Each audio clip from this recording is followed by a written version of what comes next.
വന്ദ്യരായ സയ്യിദന്മാര്, ആലിമീങ്ങള്, മുത്തഅല്ലിമീങ്ങള്, എൻ്റെ ഉപ്പയുടെ പ്രായമുള്ള എൻ്റെ രക്ഷിതാക്കള്, ഉമ്മമാര്, എൻ്റെ ശബ്ദം ശ്രവിക്കുന്ന സഹോദരന്മാര്, സഹോദരികൾ, എല്ലാവർക്കും അസ്സലാമു അലൈക്കും വറഹ്മത്തുള്ളാഹി വബറകാതുഹു. സുദീർഘമായി പ്രസംഗിക്കാൻ ഉള്ള വേദിയല്ല.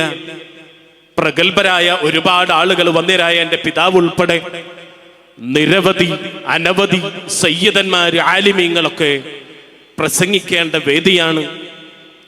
അതുകൊണ്ട് ബറക്കത്തിന് വേണ്ടി മാത്രം, ഈ സദസ്സിൻ്റെ ബറക്കത്ത് എൻ്റെ ജീവിതത്തിലും ഉണ്ടാകണമെന്ന ഉദ്ദേശത്തോടു കൂടിയിട്ടാണ് നിങ്ങളുടെ മുമ്പിലൊക്കെ എഴുന്നേറ്റ് നിൽക്കുന്നത്.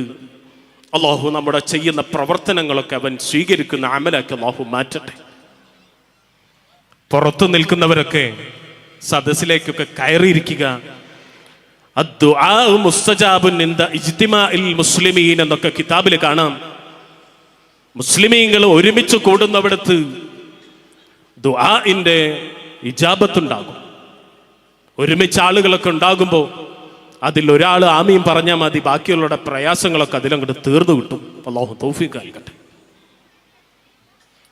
രണ്ട് കുടുംബങ്ങൾ ഒന്നിക്കുന്ന മുഹൂർത്തത്തിലാണ് നമ്മളൊക്കെ ഉള്ളത്. അകലെയുള്ള ദൂരെയുള്ള രണ്ട് കുടുംബങ്ങളൊക്കെ ഒന്നാകുന്ന മഹത്തായ മുഹൂർത്തത്തിലാണ് നമ്മളൊക്കെ ഉള്ളത്.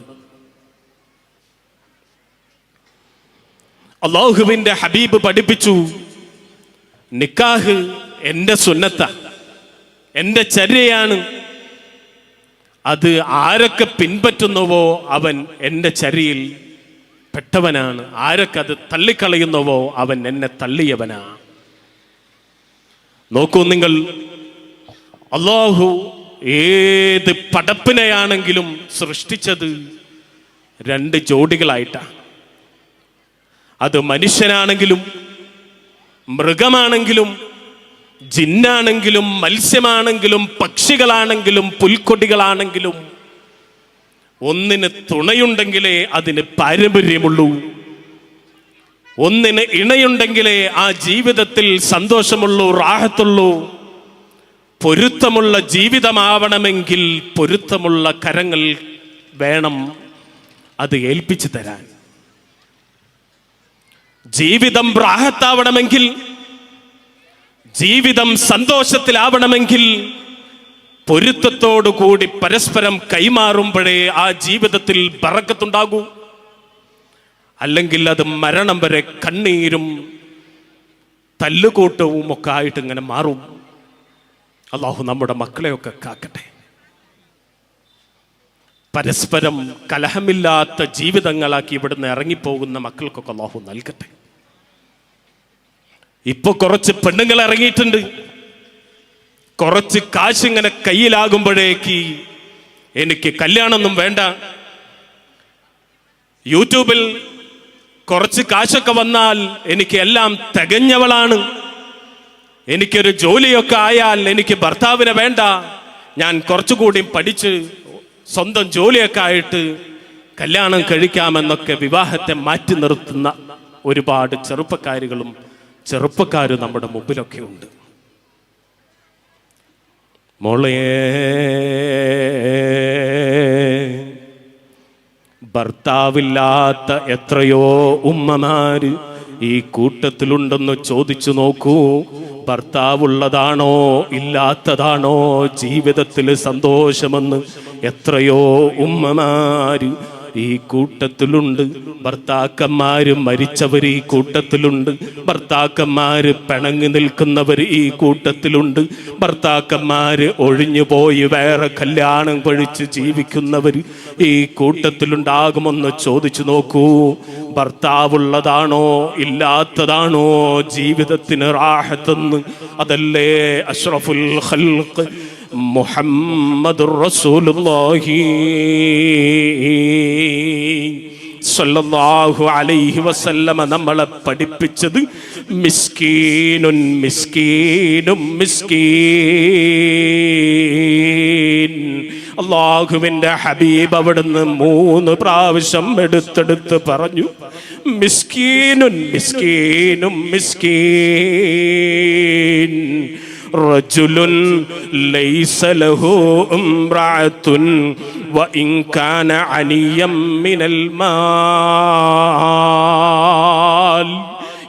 എത്ര വലിയ ധനികനാണെങ്കിലും, ഏത് ഇന്ത്യൻ പ്രധാനമന്ത്രിയാണെങ്കിലും, ഏത് കൊലകൊമ്പനാണെങ്കിലും, ഏത് രാജാവാണെങ്കിലും, ഏത് പഞ്ചായത്തിലെ പ്രസിഡന്റ് ആണെങ്കിലും, അവനക്ക് ഭാര്യയില്ലേ, അവൻ വെറും ദരിദ്രനാണ്, അവൻ മിസ്കീനാണെന്ന് അഷ്റഫുൽ ഖൽഖ് മുഹമ്മദുർ റസൂലുള്ളാഹി സല്ലല്ലാഹു അലൈഹി വസല്ലം ജീവിതത്തിൽ ഇണയില്ലെങ്കിൽ അവൻ ദരിദ്രനാണെന്ന് ഹബീബുനാ സല്ലല്ലാഹു അലൈഹി വസല്ലം. ഇനിയോ പെണ്ണുങ്ങളെ കുറിച്ചും അവിടെ റസൂലുള്ളാഹി പറഞ്ഞു, വ മിസ്കീനത്തുൻ മിസ്കീനത്തും മിസ്കീനത്തുൻ ഇംറഅത്തുൻ ലൈസ ലഹാ സൗജുൻ വഇൻ കാന അനിയം മിനൽ മാൽ.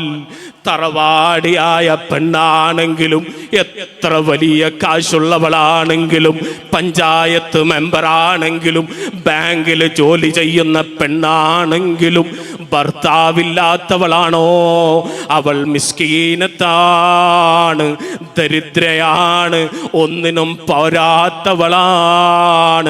പലരുടെയും കറുത്ത മുഖങ്ങൾ കാണേണ്ടി വരും, പലരുടെയും കുത്തുവാക്കുകൾ കേൾക്കേണ്ടി വരും. ഭർത്താവുണ്ടെങ്കിൽ മറ്റുള്ളവരുടെ കുത്തുവാക്കുകൾ കേൾക്കുമ്പോൾ ഭർത്താവിനോടൊന്ന് പോയി സങ്കടം പറയുന്ന എത്രയോ ഉമ്മമാര് നമ്മുടെ കൂട്ടത്തിലുണ്ട്. മക്കൾ എന്തെങ്കിലും വിഷമം പറയുമ്പോൾ ഭർത്താവിൻ്റെ നെഞ്ചോടിങ്ങനെ ചേർത്ത് പിടിക്കുമ്പോൾ ആ സങ്കടങ്ങളൊക്കെ പോകുന്ന എത്രയോ ഉമ്മമാര് നമ്മുടെ കൂട്ടത്തിലുണ്ട്. പക്ഷേ അതില്ലാത്ത എത്രയോ ആളുകളും നമ്മുടെ കൂട്ടത്തിലുണ്ട്. അതാണ് റസൂലുള്ളാഹി പറഞ്ഞത്, മിസ്കീനത്തുൻ മിസ്കീനത്തും മിസ്കീനത്തുൻ. ഭർത്താവില്ലാത്ത പെണ്ണ് ദരിദ്രയാണ്. അല്ലാഹു നമ്മുടെ മക്കൾക്കൊക്കെ ഹൈറായ ജീവിതമൊക്കെ കൊടുക്കട്ടെ. കഴിഞ്ഞ ആഴ്ച നിങ്ങൾക്കൊക്കെ അറിയാം, എൻ്റെ വീട് ഇവിടെയാണെങ്കിലും ഞാൻ ഇരിക്കുന്നത് പുലാമന്തോളടുത്ത് ചെമ്മലശ്ശേരി എന്ന് പറഞ്ഞ സ്ഥലത്ത്. പലരും പല ഭാഗത്തു നിന്നൊക്കെ കാണാൻ വരലുണ്ട്. കഴിഞ്ഞ ആഴ്ച വളാഞ്ചേരി ഭാഗത്തു നിന്ന് ഒരു ഉമ്മ വന്നിട്ട് എന്നോട് വലിയ സങ്കടം പറഞ്ഞു. തങ്ങളെ, ഞാൻ ഒരുപാട് ഉസ്താദുമാരുടെ വയലൊക്കെ കേട്ടിട്ടുണ്ട്, ഒരുപാട് യൂട്യൂബിൽ വയല് കേൾക്കുന്ന ഉമ്മയാണ്, ഒരുപാട് തങ്ങന്മാരുടെ ഒക്കെ വയല് കേൾക്കുന്നവരാണ്, അവരുടെ സദസ്സിലൊക്കെ പോയവരാണ്. അവിടുന്നൊക്കെ ഞാൻ ഇങ്ങനെ കേൾക്കാറുണ്ട്, യതീം മക്കളെ സംരക്ഷിച്ചാൽ വലിയ പ്രതിഫലം കിട്ടും, യതീമിനെ സംരക്ഷിച്ചാൽ വലിയ പ്രതിഫലമുണ്ടെന്ന് ഹദീസുകളിൽ ഞാൻ പഠിച്ചവരാണ്. അനവക്കാഫിലുൽ യതീമി ഫിൽ ജന്നത്തി ഹക്കദാ എന്നുള്ളതൊക്കെ ഹദീസുകൾ പല ഉസ്താദുമാര് വയല് പറഞ്ഞ് ഞാൻ കേട്ടിട്ടുണ്ട്. അങ്ങനെ എത്രയോ മനസ്സിൽ വലിയ പൂതിയുണ്ട്, എനിക്കൊരു യതീം കുട്ടിയെ എൻ്റെ മകനെ കൊണ്ട് കല്യാണം കഴിപ്പിക്കണം. യതീം ഖാനയിൽ പോയിട്ട് പാവപ്പിടിച്ച ഒരു കുട്ടിയെ എൻ്റെ മകനിലേക്ക് കൊണ്ടുവരണം.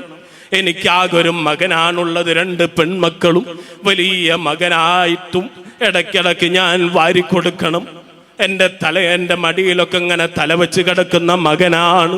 പുറത്തേക്ക് പോകുമ്പോ എൻ്റെ സമ്മതമില്ലാതെ പുറത്തേക്ക് പോകാത്ത മകനാണ്.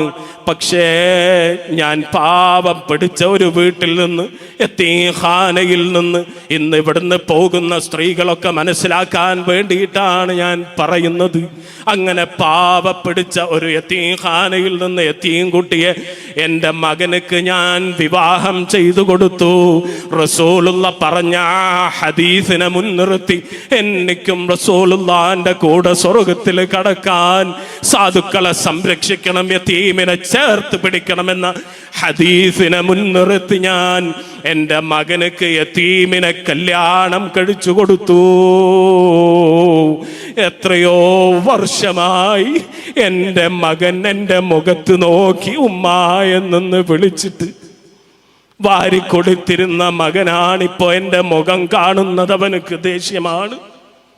എൻ്റെ മുഖത്ത് നോക്കി ഉമ്മ എന്ന് വിളിച്ചിട്ട് വർഷങ്ങളോളമായി. തങ്ങൾ ദുആ ചെയ്യണമെന്ന് പറഞ്ഞു ഒരു ഉമ്മ വന്ന് സങ്കടം പറഞ്ഞു. അങ്ങനെ എത്രയോ കുടുംബങ്ങൾ ഇവിടെയുണ്ട്.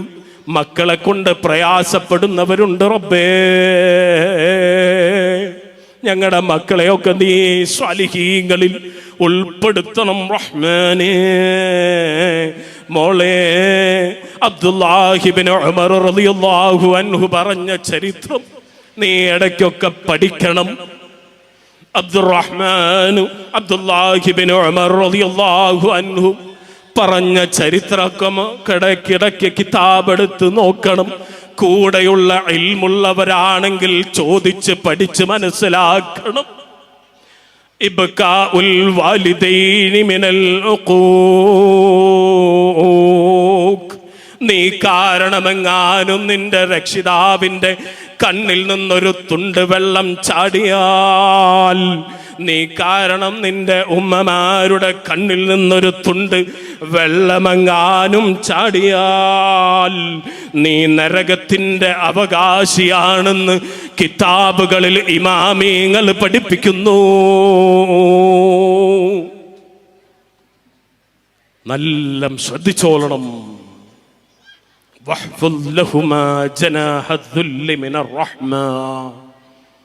അല്ലാഹുവിന്റെ ഹബീബ് അവിടുന്ന് പഠിപ്പിച്ചില്ലേ, രക്ഷിതാക്കൾക്ക് കാരുണ്യമുള്ള ചിറകുകളൊക്കെ നിങ്ങൾ താഴ്ത്തി കൊടുക്കണം. എന്തേ അല്ലാഹുവിന്റെ ഹബീബ് അവിടുന്ന് പഠിപ്പിക്കുന്നത്?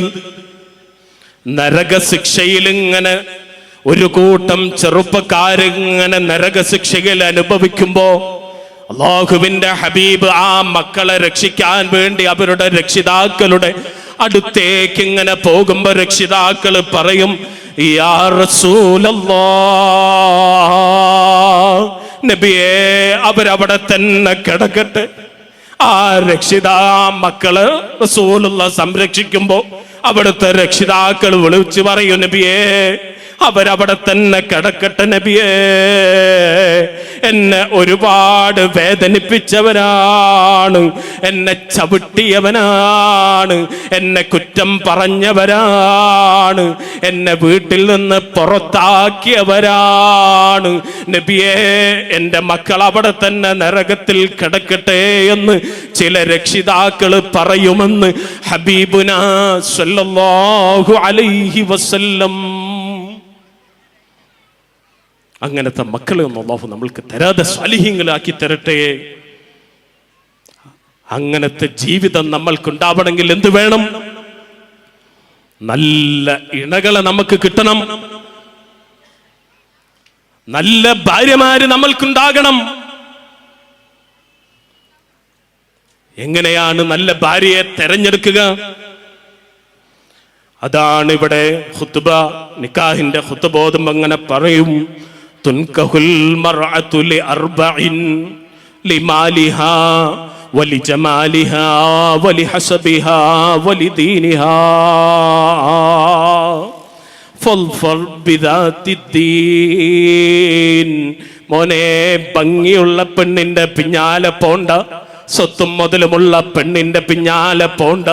നല്ല തറവാടികളായ ദീനിനെ സ്നേഹിക്കുന്നവരാണോ ആ മക്കളെ നിങ്ങൾ സെലക്ട് ചെയ്തോളൂ, ആ മക്കളെ നിങ്ങൾ കല്യാണം കഴിച്ചോളൂ. നിങ്ങളുടെ ജീവിതം നന്നായാലേ നിങ്ങൾക്കുണ്ടാകുന്ന മക്കൾ നന്നാകൂ, ഭാര്യമാര് നന്നായാലേ മക്കൾ നന്നാകൂ. പെണ്ണ് കെട്ടുമ്പോ, പെണ്ണ് കാണാൻ പോകുന്നതിന്റെ മുമ്പ് എന്ത് ചെയ്യണം? ആദ്യം പെണ്ണിന്റെ ഉമ്മാനെ പഠിക്കണം. പെണ്ണിന്റെ ഉമ്മയെ ആദ്യം പെണ്ണ് കാണണം, എന്നിട്ടേ പെണ്ണിനെ കെട്ടാൻ പാടൂ. ഉപ്പയെ കുറ്റം പറയുന്നവളാണോ മക്കളും ഭർത്താക്കന്മാരെ കുറ്റം പറയും. ഉപ്പയെ തെറി വിളിക്കുന്നവരാണോ മക്കളും പറയും.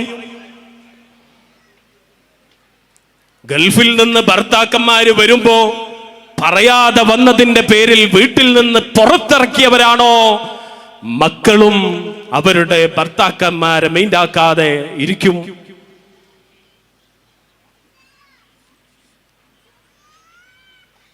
എന്റെ വാക്കുകളൊക്കെ ഞാൻ ചുരുക്കുകയാണ്. ഇൻഷാ അല്ലാഹ് എന്റെ വേദികളൊക്കെ ഞാൻ മാറിക്കൊടുക്കുകയാണ്. പറഞ്ഞു വന്നത് അല്ലാഹു അക്ബർ, അല്ലാഹു അക്ബർ, അല്ലാഹു അക്ബർ, ലാ ഇലാഹ ഇല്ലല്ലാഹു, അല്ലാഹു അക്ബർ, അല്ലാഹു അക്ബർ, വലില്ലാഹിൽ ഹംദ്. എൻ്റെ വാക്കുകളൊക്കെ ഞാൻ നിർത്തുകയാണ്. ഇമാം ഗസ്സാലി റഹ്മത്തുള്ളാഹി അലൈഹി തങ്ങൾ പഠിപ്പിച്ചു, കല്യാണം കഴിഞ്ഞാൽ നിങ്ങൾ ശ്രദ്ധിക്കേണ്ട കുറച്ച് കാര്യങ്ങളുണ്ട്. കല്യാണം കഴിഞ്ഞാൽ ശ്രദ്ധിക്കേണ്ട കുറച്ച് കാര്യങ്ങളുണ്ട്.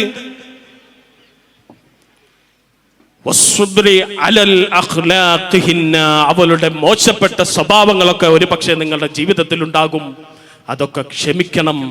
അവൾക്ക് ഒരുപാട് പരാതികളൊക്കെ ഉണ്ടാകും. അതൊക്കെ കേൾക്കാനുള്ള മനസ്സുകൾ നിങ്ങൾക്കുണ്ടാകണം. അങ്ങനത്തെ ജീവിതമാവണം നമ്മുടെ ജീവിതമൊക്കെ.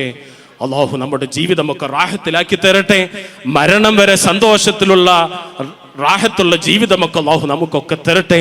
വആഖിറു ദഅവാനാ അൽഹംദുലില്ലാഹി റബ്ബിൽ ആലമീൻ. അസ്സലാമു അലൈക്കും വറഹ്മത്തുള്ളാഹി വബറകാതുഹു.